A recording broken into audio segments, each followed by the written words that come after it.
2020 continues with Elizabeth Vargas. We've done so many stories about domestic abuse on this program, and tonight one more. But this one is in the glare of a very public spotlight. Rihanna breaking her silence for the first time. As baffling as it is why those in abusive marriages stay, it's even more confounding why you do it when you're dating, when you're young, and when you're free and can make your own choices. Tonight, all these things addressed by a woman who is a megastar. Diane Sawyer has her story. 1,000 miles away, the Caribbean island of Barbados, where a little girl named Robin Brianna Fenty grew up. Here she is in high school, singing in the auditorium for her friends. And then a hero comes along with the strength to carry on. Then one day she sang for a tourist, an American music producer, who flew her to New York, and at the age of 16 years old, as fast as you can say umbrella, she became the force that is Rihanna.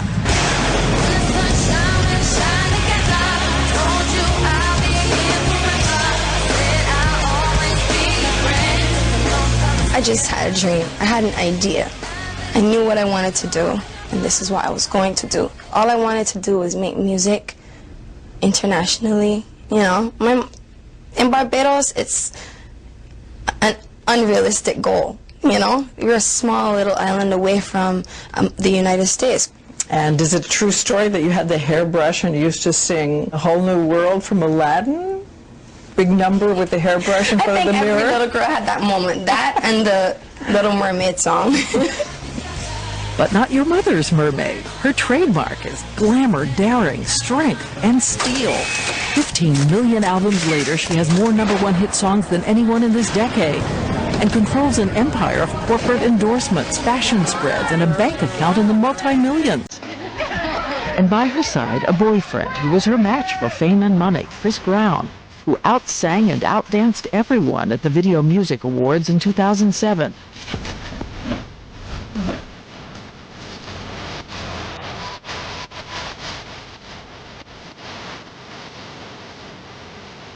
He was the nice kid in the bow tie who didn't drink or do drugs. They had met when he was 15, she's 16. Two very rich, very young supernovas rocketing toward the top. Had you been in love before? Was he your first big love? He was definitely my first big love. He always played. He played a lot, so it was a good feeling to come out of the adult lifestyle and just, when you're in your room, just be yourself. We were best friends, so we fell in love with each other. To fall in love with your best friend, it can be scary. Scary. We just fell really fast, and the more in love we became, the more dangerous we became for each other, equally as dangerous, because it was a bit of an obsession. Flash forward February 7th, 2009. Two very different sets of photographs tell a dramatic story. Here, in the evening, the couple attending a party for the Grammys. He was 19, she just 20. I was very happy. Right? We had a blast that night. Several hours after that, something happened. Another photo, broadcast by TMZ. Rihanna, swollen, bruised, battered. The picture taken that night, have you looked at it? I get very embarrassed. I feel humiliated. I get angry all over again. Every time I see it, the whole thing plays back in my head. So I don't like to see it. Why be ashamed? Why would you be ashamed? I fell in love with that person. That's embarrassing. That's embarrassing that that's the type of person that I fell in love with. So far in love. So unconditional that I went back. It's humiliating to see your face like that. It's humiliating to say that this happened, to accept that. She says she and Brown were in the car on the way home from that Grammy party. He was driving, and over the next 30 minutes, here's what happened. She saw a text message on his cell phone from an old girlfriend. She got angry. I caught him in a lie, and he wouldn't tell the truth, so I wouldn't drop it. I kept saying I couldn't take that he kept lying to me, and he couldn't take that I wouldn't drop it, because obviously his back was up against the wall. The truth is right here in the text message. So it escalated into him being violent towards me, and it was ugly. We've read the police report. It says he shoved her against her window, punched her in the left eye. That at one point your mouth is filled with blood? Yes. They quote him as saying, "I'm going to beat the shit out of you when we get home." And at another point, "Now I'm really going to kill you." I know he was saying it to scare me, but he had no soul in his eyes, just blank. So at that point, I just didn't know what could happen. He was clearly blacked out. There was no person when I looked at him. It's almost as though he had nothing to lose. He has so much to lose, and it was almost like he had nothing to lose. It wasn't the same person that says, "I love you." It was not those, it definitely weren't those eyes. She says in his rage, he kept driving into an LA residential section. As she desperately tried to phone her assistant, he threw the phone out the window. Police report also says he had you in a headlock not once but twice, and actually bit you a couple of times, once on the left side of your ear and also then bit your fingers. He bit you? Yep. They say the headlock was once so severe that you were unable to breathe and began to lose consciousness.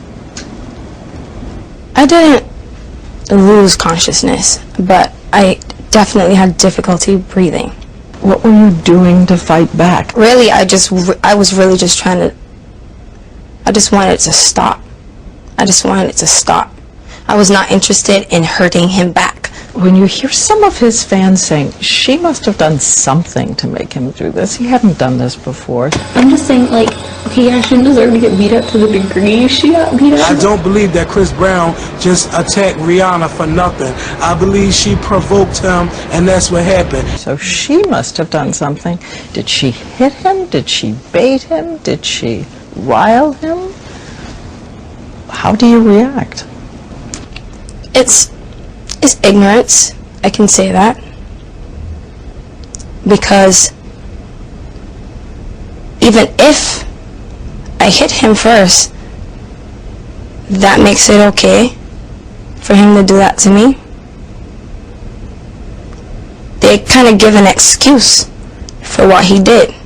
Did you hit him? Did you ever say to yourself, "Well, that was my fault"? No, did not hit him. It was an argument. A verbal argument? Verbal. Was there alcohol involved? Was he No. drunk? Were you drunk? No. No. We weren't drunk. Weren't even drunk. How did you think it was going to end? That's all I kept thinking the whole time. When is it going to stop? When is it going to stop? When people can hear me screaming, when he's parked in a neighborhood and we're right in front of somebody's house. He kept saying, "Stop screaming," of course, but I kept screaming, and eventually someone, they didn't come out, they just called the cops from inside. I was battered. I was bleeding. I was swollen in my face. So there was no way of me getting home, except for my next option was to get out of the car and start walking in a gown and a bloody face. So I really don't know what was my plan. I didn't have a plan. That whole night was not part of my plan. Had he done it before? No. But we told her we had read another police document which cites 2 earlier incidents. Once when he bashed in the windshield of her SUV, and another time when they argued and... He repeatedly shoved you into a wall, another No, he in didn't December. repeatedly shove me into a wall. What happened? He shoved me into the wall. And that, isn't it happening? Is that a wake-up call? When I say it didn't happen, I mean it's never been... I've never bled, swole up, black-eyed, bruised. It was not a fight. Distinctions that might echo back to the ways you cope when you're a child in a troubled home. Something else she had never planned on letting the world know. What she says her father did to her mother. Was it abusive? Yes. Physically? Yes. Severely? Yes. Did he hit her? Yeah. On numerous accounts. It was like, I don't want to say normal, but it wasn't a surprise when it happened. Like, I just always anticipated it happening, and that's why at night I wouldn't want to sleep because I was too afraid that it would happen. I just would pull her away. I would be beating on my dad's leg the whole time, just trying to stand in the middle, breaking glass bottles so they could hear something else and snap out of it. Was she taken to the hospital, to the doctors, that severe? No, she never went to the hospital, but he broke her nose one time, but she would never go to the hospital. Domestic violence is not something that people want anybody to know, so she just would hide it in the house. I always said to myself, I'm never gonna date somebody like my dad. Never. I always said that. Her fans were stunned by what Chris Brown had done to her, and even more shocked by what she did next.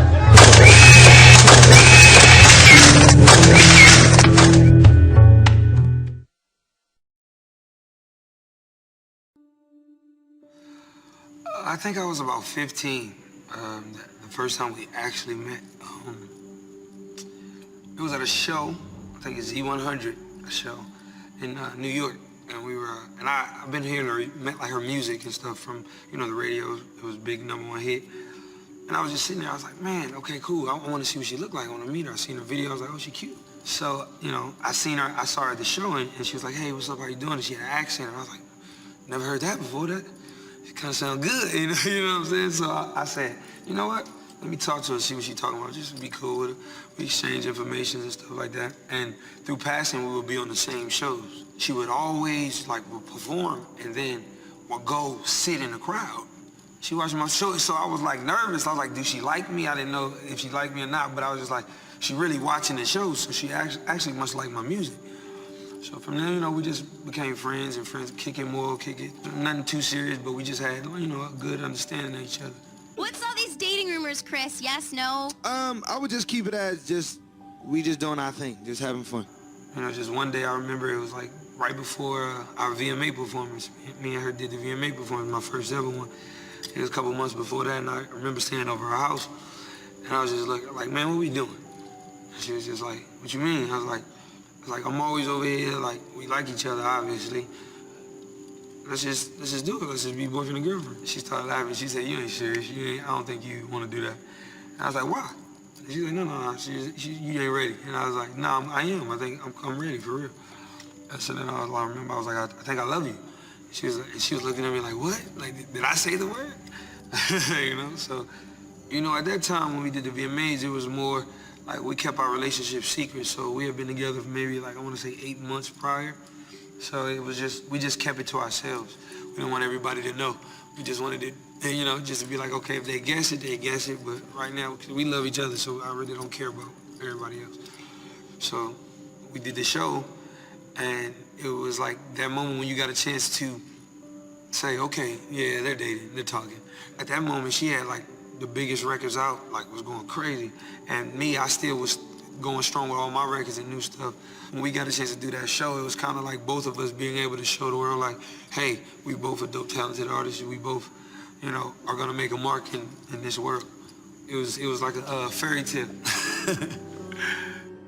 To see Rihanna and Chris when they first started dating, it was magical, you know? And those two, they were kind of inseparable, you know? You would hear about them being in the studio, you would hear, you know, they're coming into the club together, and it was just an energy.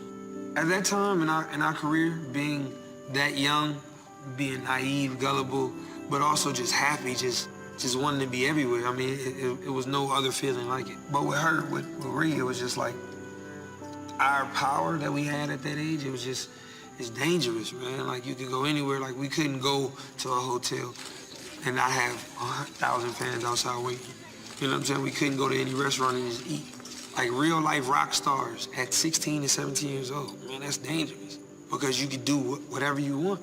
I just think we were like the perfect, like, and bad combination. Like, it was just good and bad together. It just, I want to say maybe a year and a half into the relationship with Rihanna, I really was serious about it. Like, you know, I was always goofy about everything else, being a young kid, but the maturity level I had in my beliefs of what I wanted with my girlfriend, you know what, I want to marry you, but I want, before, you know, we go any further, I just want to be able to be honest and be completely real with you about everything you've ever had a question about or a doubt about. Or she had asked me, like, right when we first started dating, hey, you ever mess with this person? And this person, she worked for me at the time. And I said, nah, man, you know what it is. Just, you know, I brushed it to the side. One, I didn't want her knowing my business. Two, I just didn't know who she would tell if I tell her what I'm doing, you know what I'm saying? So around like the 8th month or maybe like a little bit after that VMA performance, I just broke it to her. I said, hey, I want to marry you, but I want to be real with you. I want to be honest with you and tell you, you know, everything. This is what it is. Before we were together, me and this other girl did have sex. My trust totally was lost with her. You know what I'm saying? She hated me. Like, after that, I tried everything. Like, she didn't care. Like, she just didn't trust me after that. From there, it just went downhill because, you know, it would be fights, it would be verbal fights, physical fights as well, mutual sides, and this is the first time I get to say anything. And like I said, I still love Rihanna, but I'm just gonna be honest. We would fight each other. She would hit me, I would hit her. But it never was okay. It was always a point to when we talk about it, like, yo, what the fuck are we doing? Like, I don't like that. I don't like you slapping me. If I go on stage, I got a scratch on my face, and then I gotta explain it like, oh, no, I fell, or like, or if you got a scar or whatever, or a bruise, you gotta put makeup on it. I feel like shit. Like, I'm not ever trying to put my hands on any female. Anger or whatever, you have to walk away from the situation. Never, ever put your hands on anyone. You know, that was his girl, you know what I'm saying? So I feel like, you know, what he went through it was like a test. And it wasn't so much of the situation. I think it was just a test in life. I was just like Chris. I was very successful at a young age, and when you're really successful, I was taught that can't should be a foreign language to you. A no should be a foreign language to you. You shouldn't be able to understand the language of no, or you can't. Like me, I felt like a fucking monster. 20-year-old pop star Rihanna is the woman involved in the alleged domestic violence assault case. I lost my best friend. Like, everything I knew switched, and I couldn't control that. So I had to deal with that, and that's not easy for me to understand. 7 years ago, when I was about 17, 18, you know, the whole Rihanna incident happened. And, you know, a lot of that changed my life. And that night at that Clive Davis party, that I made sure the person that I was involved with before, I said, hey, you can't come around to these places. And the person comes in, comes right to the table and say, hey, what's up, y'all? And I already know it's an issue, so I say, hey, cool. And I keep it, and they keep it moving and leave. I look over at Rihanna, and she's bawling, she's just crying. In the middle of the ceremony about to start, she's just crying, and I'm like, yo, please, babe, don't do this. Like, don't do this in here. Like, Like, I didn't know, I promise, I swear to God, I didn't know. So she got over it. She started drinking a little bit. We both were drinking a little bit. We was tipsy, laughing, joking, you know, and then we left. And Juan, just a few hours ago, we saw Chris Brown drive off. According to sources, the alleged fight broke out inside a Lamborghini that was located at Hancock Park. As you know, young relationships, any relationship is based on trust, but because I told her that, she didn't trust me with anything. So I would give her the option of, oh, you can look at my phone. So I gave her the phone. She looks at the phone, and there's a message, and it says, kill the Grammys, do your thing. And I didn't read the rest of the message, I didn't open it. So she opened the message, and the rest of the message said, I'll see you at the cloud party. So all thought she thought I was lying. She starts going off, she throws the phone, I hate you, whatever. Starts hitting me. We're in a little Lamborghini. You know, she's fighting me, and I'm like, look, I'm telling you the truth, I swear to God. You know, I'm telling you the truth, stop it. So then she hits me a couple more times, and I just kind of it doesn't go from translation to, let's sit down, I'm telling you the truth. It goes to, now I'm finna be mean and be evil, arguing. So then, like I remember she tried to kick me. It's like just her just being upset. But then I really hit her, like I with a closed fist, like I punched her, you know, and it busted her lip. And when I saw it, I was in shock. I was like, fuck, why the hell did I hit her like? So from there, she just spit in my face, like spit the blood in my face, and I'm like, yo, so it enraged me even more. Like, it's a real-on fight in a car. We driving in the street. So I'm like, yo, man, y'all, we tripping. Like, what the fuck? Like, what are we doing? She's trying to grab for my phone, and I'm not giving her my phone to throw it out of the window. So she grabs my nuts. And when she do that, I bite her arm, I think, as I'm driving, because I'm still trying to drive. And it's just like a petty, like, stupid fight, bro. And I'm just realizing it. I'm like, look, what the hell am I doing, bro? Like, what are you honestly doing this in a car right now? Like, what are we doing? So I pull over in Hancock Park, maybe less than 2-3 miles from my house, because I'm just trying to resolve the situation. I'm not trying to fight any further. I don't want to, like, I love her. I don't want to hurt my girlfriend, you know? And so I pull over, and I said, look, like, I'm telling you the truth. Like, I'm crying, she's crying. Like, I'm telling you the truth, I swear to God, like, I didn't do it. I didn't know she was fucking coming. I didn't know, I promise. She just didn't believe me. Like, I just know you lying to me. So she takes the keys out of the car. I'm in park. She takes the keys out of the car and throws fakes like she throws them out the window. And I'm like, what are you doing? And I get out the car. When I get out the car, I'm looking for the keys in somebody's yard. And she yells out of her door, help, he's trying to kill me. I said, stop, like, we gonna get in trouble. So I'm looking for the keys. She's sitting on the keys. So I'm like, you know what? I can't play this game with you. So I'm getting my bags out of the car. She takes my CDs. This is back when I would record on CDs. You couldn't put it on your phone when you leave the studio. So I had new music, and she was just scratching it up. I just seen her scratching it up with the keys. So I saw her snatch the bag, and I was like, you know what? You got the keys. You can drive home. By this time, her lip was busted. She had a knot because I pushed her head up against the window. And you know, a lot of the times, like, I look back at that picture and I'm just like, yo, bro, like, that's not me, bro. That's not me. Like, I hate it to this day. You know what I'm saying? That's gonna haunt me forever. I was hurt the most. Nobody felt what I felt. It happened to me. And it happened to me in front of the world. It was embarrassing, it was humiliating, it was hurtful. You know, it's not easy. Chris Brown is accused of assault and battery. You're a great dancer, a great singer, you're popular, known all over the world. You ever say to yourself, I screwed up?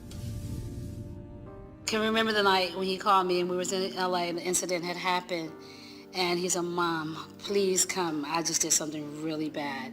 Like, oh my God, what is it? And this was the Grammys, the Clive Davis party. We had just left with him and Rihanna at the table. And I'm like, my heart just dropped, but I had no idea what he was gonna tell me. And I get to the hotel and he's laying in the bed crying and crying. And he was hiding, of course, crying like, Mom. Mom was like, what did you do? And he told me, I'm like, oh, that was the worst day of my life. And probably of his life, because I just saw that he was just a broken person.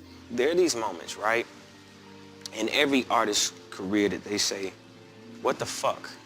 was I thinking? He was laying in bed, he was crying, and he was devastated about what happened. But his main concern was, oh, how was she and was she okay? Of course, legal went down and he was arrested, or he turned himself in. So he was just devastated, and just seeing him in that state was the worst ever. And I felt like I was gonna lose my child. I hated myself, you know, so I was thinking about suicide and everything else. So it's just like, fuck. But from there I said, you know what, I'm gonna just take everything and like it's come, my consequences for my actions have to be dealt with, you know. I turned myself in the next day. When I first met him, he was 18.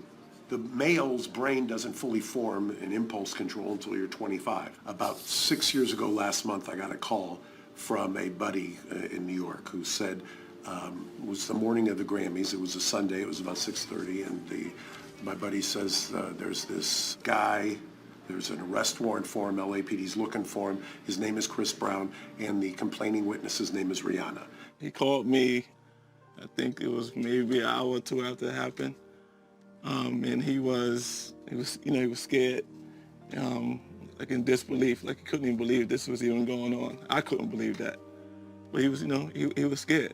I have been through a lot in my life, but that was the most devastating thing I've ever had to experience, to see the hurt and the pain on his face and not knowing what was going to happen to him.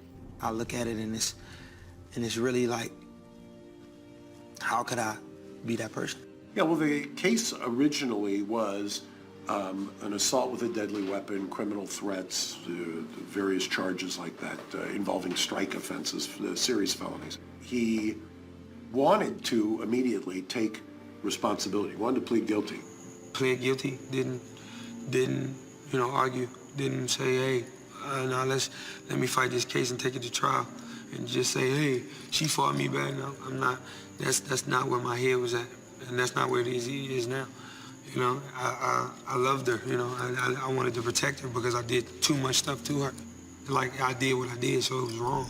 Explain quickly, Mark, what he pled guilty to.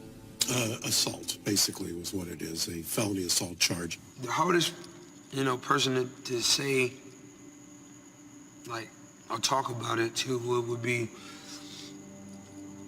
I would say probably my father. You know what I'm saying? My father and my real father.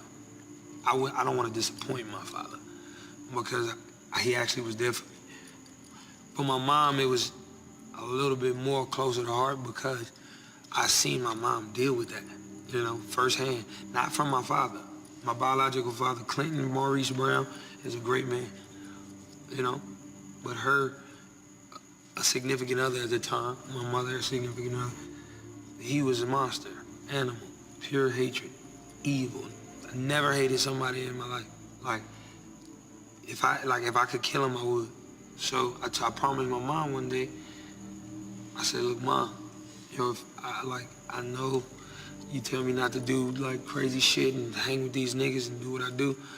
I said, but when I get 15, I'm gonna kill him. Like, I'm not playing, I'm not joking, I'm serious. I'm gonna take his life. So that's the kind of hatred this guy brings for me, and fear and stuff like that. So I'm terrified of this man. I would be at home, He blew his brains out when I was 6, but he didn't die. Like, he shot himself in the head and he went blind and shit. I was 6 years old, bro. Like, the fuck? How does a kid deal with that shit? And then, being that he's physically impaired now, it frustrates him more, so he's in a depression. So, but he takes it out on his girl. His girl happens to be my mom. This is what I had to deal with. Like, I had to hear my mom get beat up every night. I had to pee on myself, like, I'm scared to even get up and walk in the hallway because I didn't want to see nothing. Like, you know what I'm saying? So nobody knows that fear that they have to deal with, and then it transcends sometimes, it's learned behavior. So me having to see my mom look at me through that light, like, I just saw him. That's who I saw. I saw him. I didn't see Chris. I seen that motherfucker. And so that's what ate at me a lot. That's what killed my soul a lot, because I was the one thing I was running from. A lot of people thought that Chris hitting you was unforgivable. Have you forgiven him? I have forgiven him. It took me a long time. I was angry for a long time. I felt like this is not my fault. This is not me doing this, and still I have to like worry and you know, all those kinds of, I was resentful. I held a grudge. I was dark. I was angry, and it was coming out in my music. It was coming out in my clothes. It was coming out in my attitude. And I didn't like that feeling. It was heavy. It was heavy. What'd you do to get over it? Here they come again. Repaired my relationship with my dad. Your dad? I was so angry at him. And I was just angry about a lot of things from my childhood, and I couldn't separate him as a husband from him as a father. I felt like he was a bad husband, he was a bad father. Because you watched him do some bad things to your mom. Yeah, you know, I witnessed a lot as a child in my household. And Was when he I violent? got to yes, he was. And you know, my family broke up because of the addiction. So I wasn't able to connect with a man. And the minute I was able to realize, like, my father was probably one of the best fathers in the world. Like, he taught me everything. And as awful as he was to my mom, at times, it didn't compare to how great he was as a father. And I had to come to terms with that. And I was able to close that gap with him. And all kinds of emotions started happening after that. All kinds of things started making sense. A lot of... I thought I hated Chris, and I realized it was love that was tarnished. I realized that what it was is I had to forgive him because I cared about him still.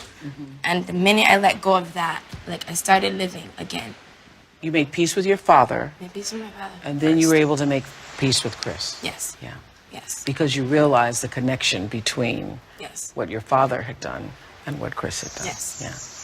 Because, you know, in all father-daughter relationships, it's the first way any girl, child, learns what it means to be loved by a man. That's where I got the connection between the two. And then I had to go to the source. Like, why? So the bottom line is you have moved on from that incident in 2009 where you were abused and he was arrested, even though you know that that will follow probably both of you for the rest of your lives. Yes. And is that what you want the world to know? You have have to. moved on. Yeah, I mean, I have to move on. And, you know, as I said, it happened to me, so I can't tell people how to feel about it. They're entitled to feel angry because it wasn't a good thing that, you know, that happened. But you have forgiven him. But I have. I have, and that's my personal thing. And your forgiving him does not mean that you are weak or that you are a victim or that you are... And that's what I had to realize.